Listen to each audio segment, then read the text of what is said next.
Well, hello and welcome. Today is March 4th. Well, March 5th really. Coming up on March 5th. March 4th, 2020. Tonight's topics are going to be the COVID-19 updates. I'm going to talk about that for roughly 5-10 minutes. Then we're going to go into talking about the Fema Cross and kind of what it means, how we can use it if we were in a infected area possibly, or in a disaster area. And we're going to move on from there, going to go into an EDC Knives and kind of talk about, carrying a knife on a regular basis. Each state's laws are slightly different, so you want to make sure that you're compliant to each state. And then also we're going to kind of talk about keeping your blade sharp and keeping your mind sharp. So let's get into it here. Corona cases are 95,480. Total deaths are 3,285 recorded. Recovered is 53,688. Active cases that they're showing is 38,507. Current infected patients is 32,088, 83%.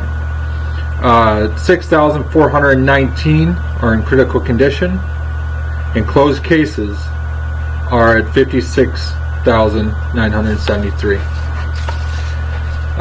Recovered and discharged is at 94%, which is 53,688. Total deaths are sitting at 6% of those discharged cases, which is 3,285.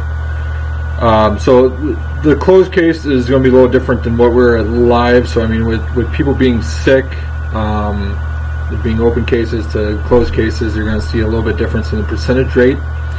The World Health Organization did state this week that the COVID-19 is sitting at 3.4 on their mortality rate, which puts it above SARS, Spanish flu, and the flu itself. And we're kind of going to go into kind of a little more detail on what it is. So in the United States, there's a total of 159 cases. That puts 35 new cases on today and yesterday, including. Total deaths are now at 11. Activity cases 139. Total recovered in America is 9. There are a total of 8 serious conditions.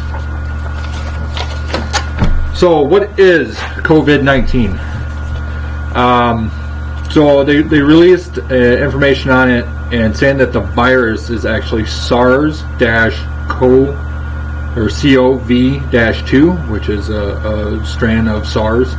How COVID spreads, let's kind of go into that, kind of talk about how it is so that we can help prevent the spreading of this virus and preventing some of this disease.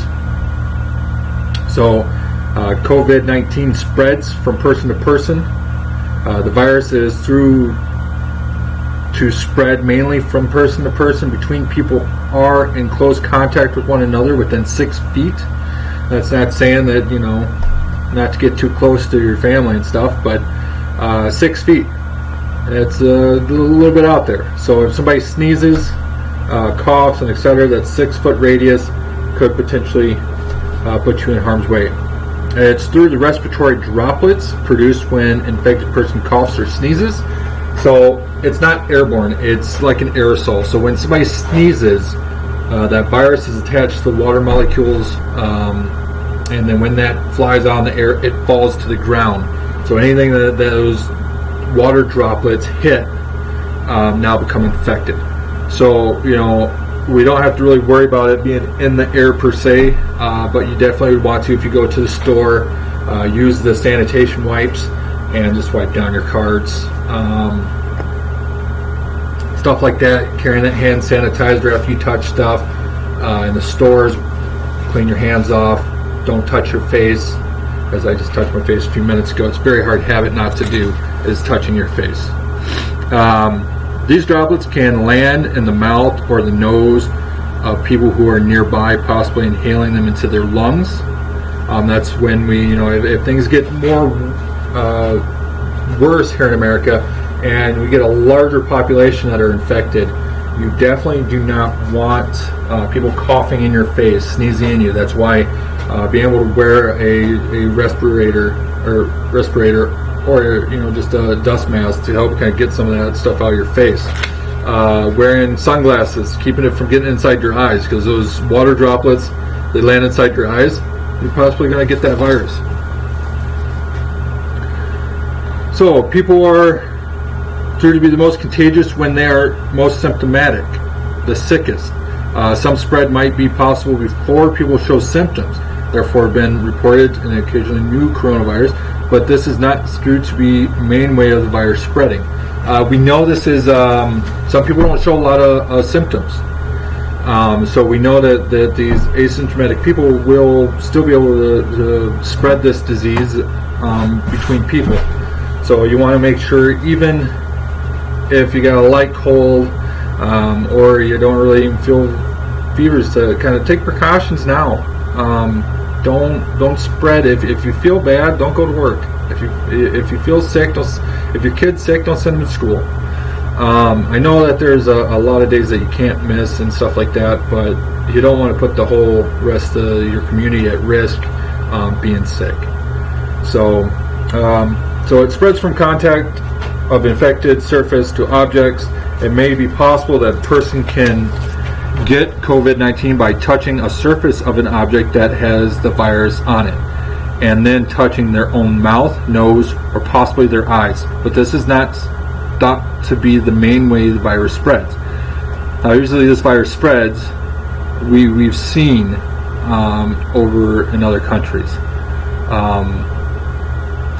I'm not sure if this thing's going to disappear like other illnesses does for warmer weather. I don't know. I honestly can't tell you. But we want to make sure that we are doing our best to prevent the spread of any of this. Some people have asked me, how do I know this isn't just fear-mongering, or how is it real? You don't know until it gets in your backyard. What I do know is fear is real. And that fear can spread as quick as any virus. I can't say some of the things I've seen in my local area is contributed to it directly, but I do see a shortage of certain things. Hand sanitizer, portable water. There's a small thing, a Shopko, or not Shopko, but Costco and Walmart that doesn't have any water. So, these items that we've seen over on the West Coast become a shortage of. I just wonder if some of that's being pulled that way to help, with those people over there. I know at our Walmarts and our Costco's, they are short on it. And I've posted pictures on our Facebook group there to kind of show that shortage is real. I've got a lot of reports back that some other areas they're not. And great, that is great. I am so glad that other areas still have supplies. But I imagine the areas that are going to hit it the worst are the places that are more popular, or more populated.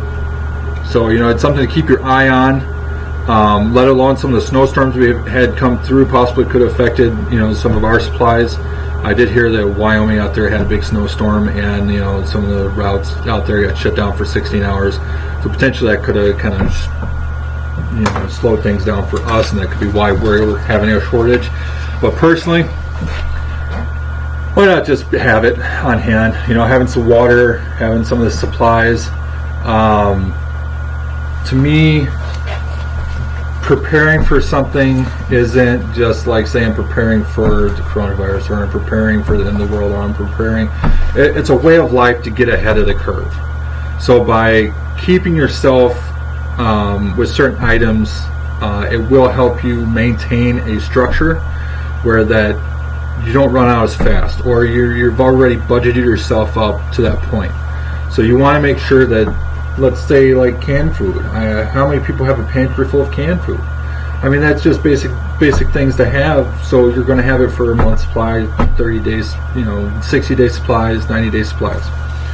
So I think it's just a lifestyle of just having stuff having a bulk of stuff, it makes it more easier. You can think farther ahead. All right, let's get into our next subject here. We're going to talk about the Fema Cross. There's a lot of different names for this, search and rescue markings. I call it the Fema Cross, and here's kind of an example of it. I posted this on our Facebook group a couple days back, but I want to go through it. When you get into like emergency situations, like when we had Katrina down south and many other hurricanes, FEMA would go through and mark houses and etc.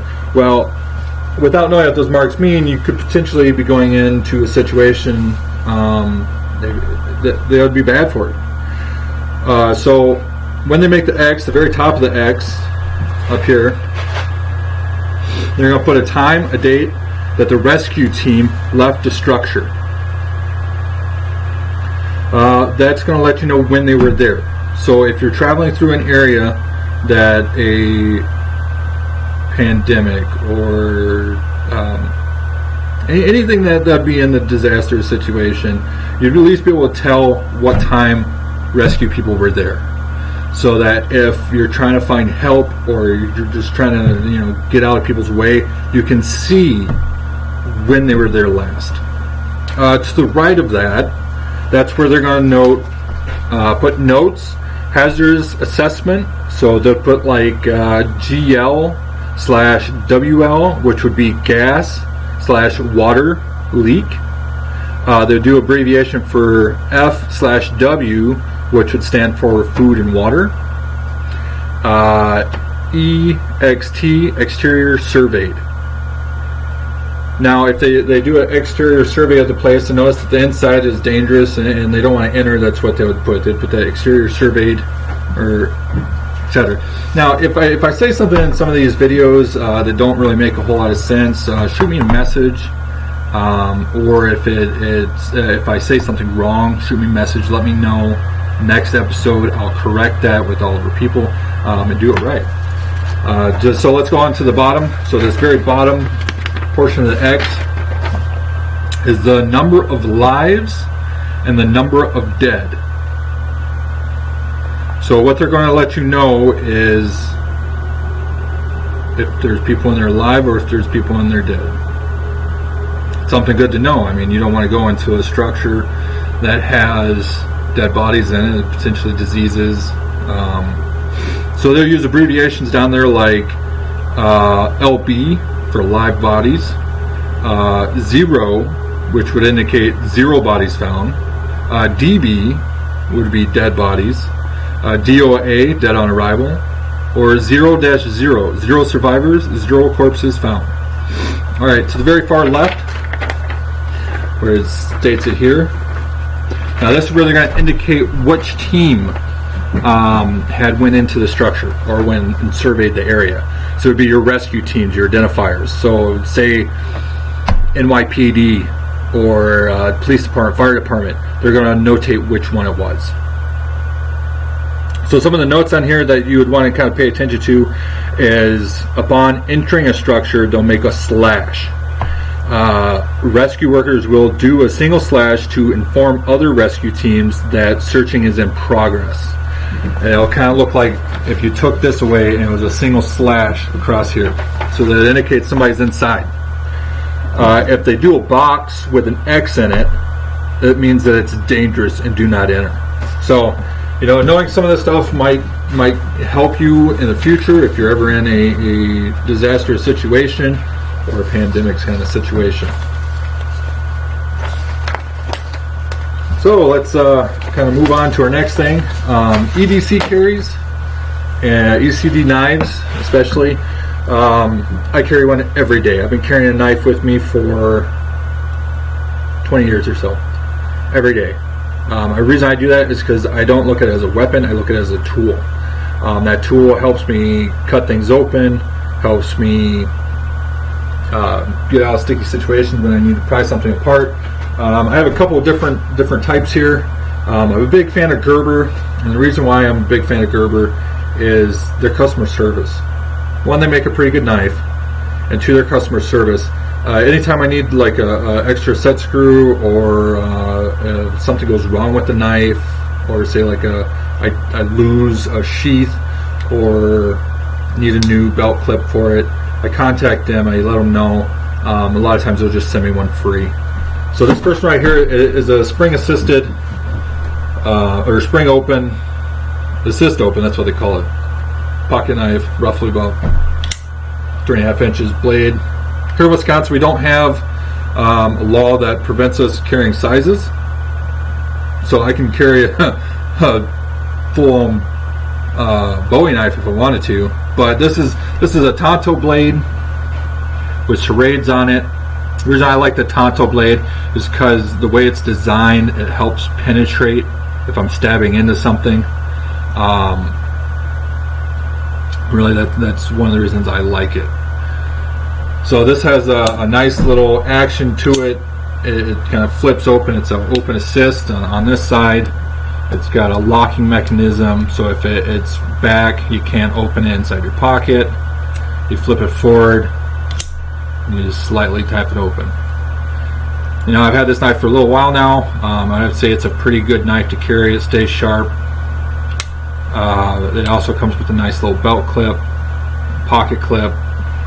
This side has a very nice point to it for having to smash something open. Say if you get trapped inside of a car that's drowning or something, or you get trapped inside of an area that you need to kind of break open, you can use this side to kind of pound on it, and you know, it leaves a nice little area.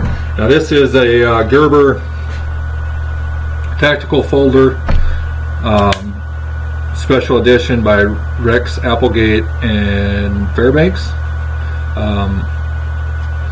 It is single-sided. It looks double-sided, but it's not. The one side's not sharp, but it is this side. This is a little bit larger of a knife. I do like it for carrying. I carried this for a long time, but then we moved on to this one. I've had this knife for a while. But so what we're going to get into now is keeping your blade sharp. When I sharpen knives, I usually use a diamond sharpener. I have this quad side sharpener I use. It's got different grits on it. It goes from 200 to 600 grit.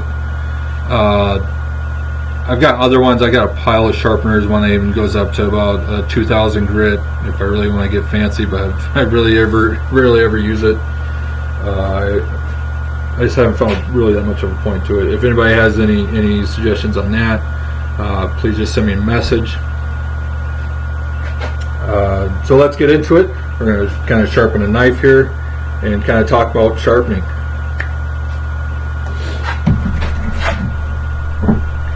So when you're sharpening a knife, you want to really pay attention to the apex. The apex is basically what the factory has created for us here, that shiny spot.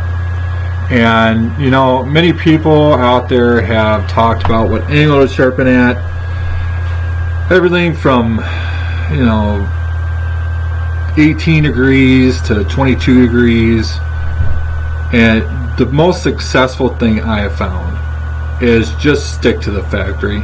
You know, these knives come straight from factory with a pretty sharp edge on it.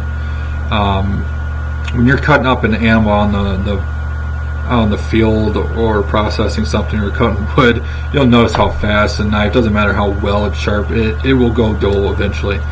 And so, you know, really the biggest thing is just keeping that apex, because what you're creating on the tip of your blade is a burr, basically, that will make it sharp. And so what you'll want to do, here I'm going to move my camera over here close to my sharpening thing here. Once my catches up,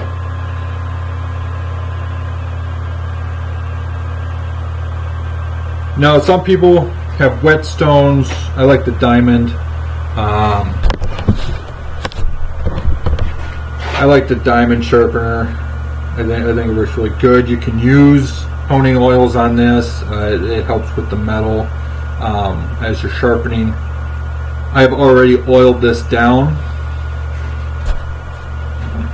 So what we're just going to do is, one thing you look at on your blade is which way the grains are moving. So if you look really close on the edge, this has got a coating on it, so it's really hard to tell which way this was manufactured. But the blade actually is manufactured this way. So as you're sharpening, you want to be sharpening with that grain. So as this 45's out here, you're going to have to keep that edge and that direction on that. So I'm going to start down here at the bottom. I'm going to find that natural angle that they've already put on here. I'm just going to do a nice, let the blade do the work really. You don't want to push too hard. And just do a couple strokes. So you want to find, now I've moved on down to here, which is that offset. So go from there to here.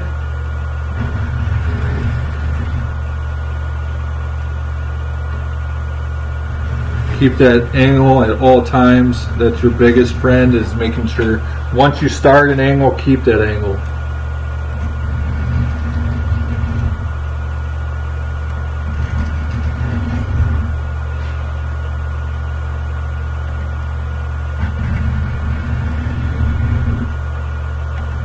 Maintaining that angle will help you develop that burr at the edge of the blade.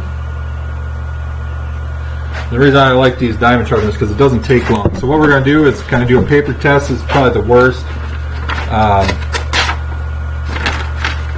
kind of way to test, but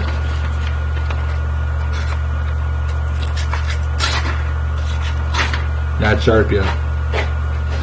There we go. We're just going to go a couple more times. Let the weight of that blade just do all the work for you. Now they do have some really nice kind of auto sharpeners out there. You can use those, but to me, if you do it manually like this, just do it by yourself, and you got a little time. I find it to be relaxing. You know, kind of takes the stress away. Focusing your mind outwards versus letting it build up. So as you have a little downtime, just kind of running that blade.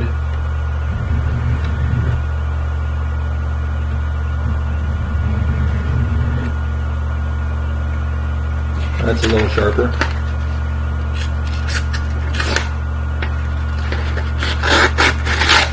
Yep, that's not sharp yet.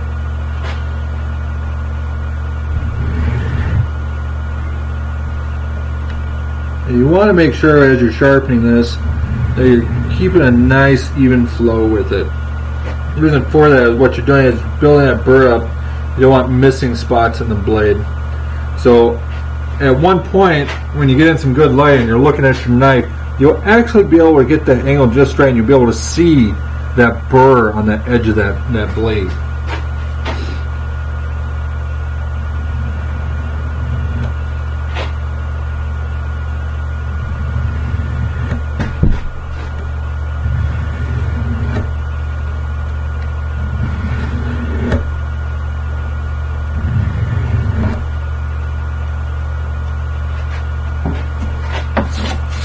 Now it's a little bit sharper.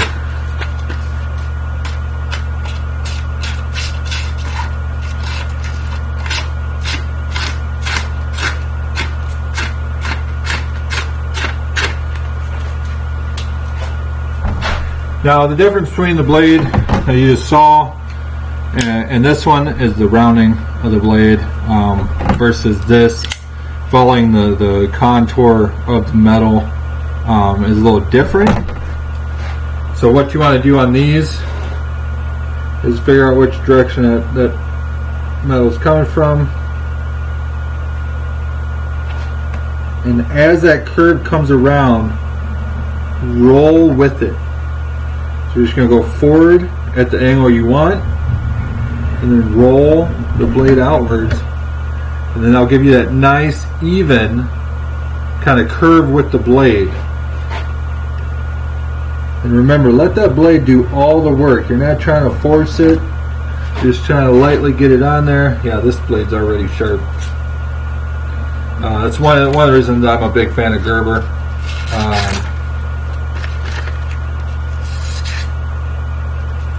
That it will cut. Well, thanks for stopping by, guys. That was the show for tonight. If you have any suggestions for future shows, just shoot me a message. I will be putting together more stuff to do.